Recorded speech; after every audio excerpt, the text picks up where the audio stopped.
When I talk to people who want to learn to play the piano, or people who already plays the piano but has to mention a thing about other pianists that they really admire, one thing I always hear is that they're really impressed by people who are able to sit down, listen to a song and then play it after just a couple of minutes, basically by ear as we call it. So in this video I thought that I would like to share with you the exact methods that I use myself when I want to learn a new modern song on the piano and I don't have the sheet music right in front of me. Because many people believe that this is actually a gift that only a few percentage of people has, and that you have to have what we call perfect pitch to be able to do this. But that is actually not true. What you need is two things. First of all, you need what we call relative pitch, and I'll go deeper into that in just a moment. And number two, you'd need a deep understanding of music theory to actually understand the theory behind the pieces that you want to learn to play. So let me just show you exactly what I mean. So the first thing I would always do is find out what key the song that I want to play is in. And let's say that I want to play The Scientist by Coldplay, and then I look up the key of the song and I find out it's in the key of F major. What does that mean? An F major scale on the piano looks like this. So basically all of the white notes on the piano except for B, where we play B flat instead. So now I know that I have to stay within these 7 notes basically, because then the scale just continues up and down on the piano. So I can only use those 7 notes, the white notes except for B, which is replaced by B flat. So now I know that. And in terms of the chords, I know that there's 7 chords in every major scale. And there's 1 chord for each of the 7 notes. So for the first note, which is F, that is always a major chord. So F major looks like this. The way you make a major chord is by playing the F, then count 4 steps up from F until you get to A, and then 3 steps from A up to C. Then you build a major chord. Step number 2 in the scale was G. And step number 2 in a major scale is always a minor chord. And a minor chord is just the opposite as major chord. So basically you would count 1, 2, 3, and then 4. 1, 2, 3, 4. So a major chord is 4 and then 3. A minor chord is 3 and then 4. So G minor. Step number 3 was A, that is also minor. A minor. Step number 4, B flat, that is a major chord. Like this. Step number 5, C, that is a major chord, C major. Step number 6, D minor. And lastly, step number 7, E. And that is actually a diminished chord, which is 3 steps and 3 steps again. But that is very, very rarely used. So mostly we just talk about the first 6 chords here. So F major, G minor, A minor, B flat major, C major, and D minor. And then we can talk about chord progressions, the term chord progression. And that basically means the order of the chords in the song. So the chord progression for The Scientist is a 6-4-1-5 chord progression. And what that means is it goes from chord number 6, which is D minor, to chord number 4, which is B flat major, to chord number 1, which is F major, and to chord number 5, which is C major. So D minor, B flat major, F major, and C major. And when you want to find the melody of the song, you'd need to look within the scale. So it would be a very, very, very bad idea to guess on that the melody starts on B, for example, because that note, as we remember, is not a part of our scale and part of the key of the song. So we always try to guess on some of those 7 notes from our scale. So the melody in the verse, for example, it starts on not A, not G, but if we listen closely, we can hear that it starts on F. And then we don't actually need the perfect pitch as I talked about before.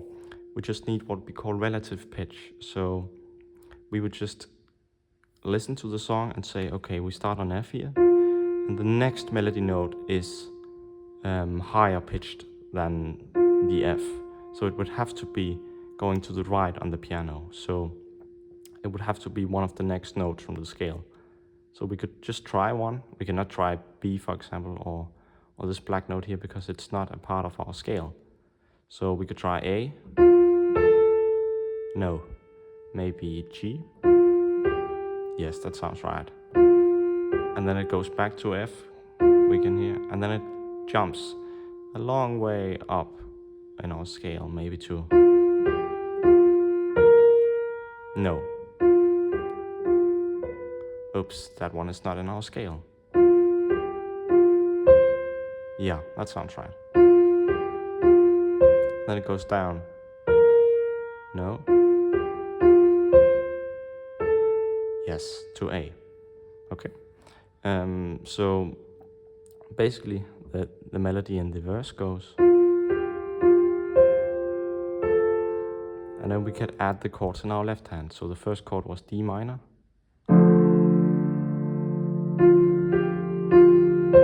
Then it was B flat major. Then F major.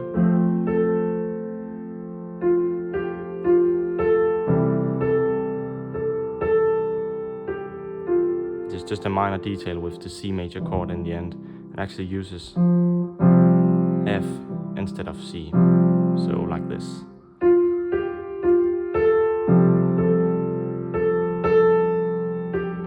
One more time.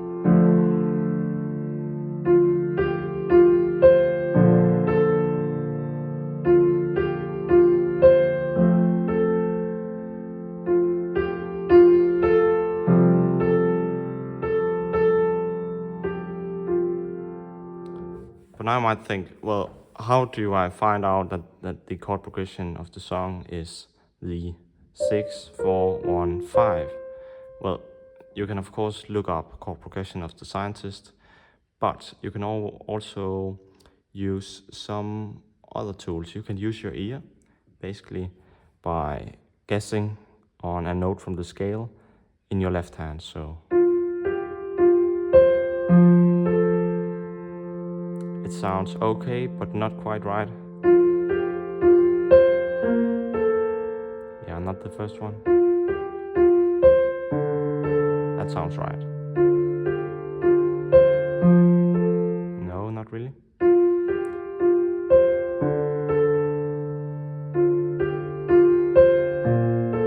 Yeah.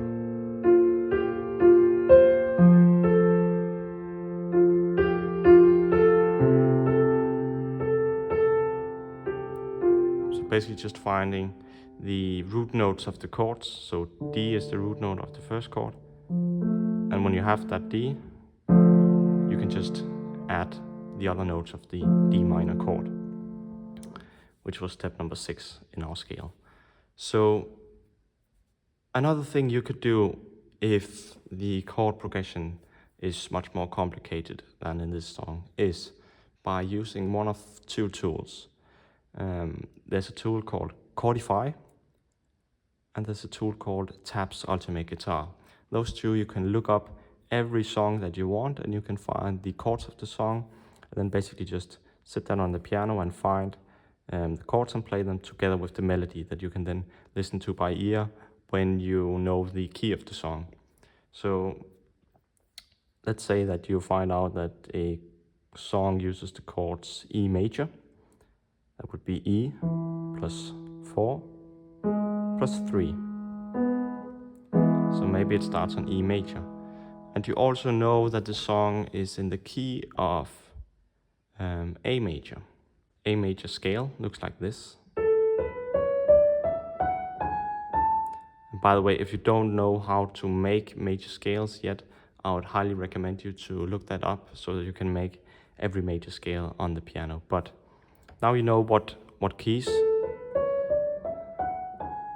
are in the scale. It's A, B, C sharp, D, E, F sharp, and G sharp, those 7 notes. So you can look within those 7 notes to find the melody, and you can just add the chords that you find on either Chordify or Tab's Ultimate Guitar. And I know that this is not easy at all, but also know that most of you guys have relative pitch. So the only way to actually train that is by sitting down at the piano and practice these things that I explained to you today. So what I want you to do after watching this video is go to a piano and pick a modern song that you like, and then sit down and find the key of the song and then play that scale on your piano so you know what 7 notes you can use. And then you can try to listen to the melody of the song and try to find that melody by looking within those 7 notes. When you have that, you can try to look up the chords by using either Chordify or Tab's Ultimate Guitar, and then you can try to listen to the song and add those chords in together with the melody. And I know that this works because I use it myself and I teach my students these exact methods every single day. So if you found this video helpful, I really appreciate if you leave a like and maybe subscribe to my channel. Also, I post content every single day over on my Instagram account where I'll teach you exactly how you can use music theory to actually learn songs by ear.